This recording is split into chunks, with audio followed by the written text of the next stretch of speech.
আজি মানকাচৰ মহাবিদ্যালয়ত সোণালী জয়ন্তী উপলক্ষে সভা অনুষ্ঠিত কৰে।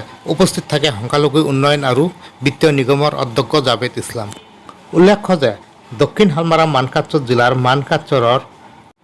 মানকাচৰ মহাবিদ্যালয়ে 50 বৰ্ষপূৰ্তি হোৱাত প্ৰাক্তন ছাত্ৰ ছাত্ৰীসকলক লৈ মহাবিদ্যালয়ৰ সোণালী জয়ন্তী উপলক্ষে এখন সভা অনুষ্ঠিত কৰে। সভাত উপস্থিত থাকে অসম সংখ্যালঘু উন্নয়ন আৰু বিত্তীয় নিগমৰ অধ্যক্ষ জাভেদ ইছলাম, মানকাচৰ মহাবিদ্যালয়ৰ অধ্যক্ষ সুতীপ্তা দত্ত, মানকাচৰ মহাবিদ্যালয়ৰ প্ৰাক্তন ছাত্ৰ ছাত্ৰীসকল আৰু বৰ্তমান ছাত্ৰ ছাত্ৰীসকল উপস্থিত থাকে।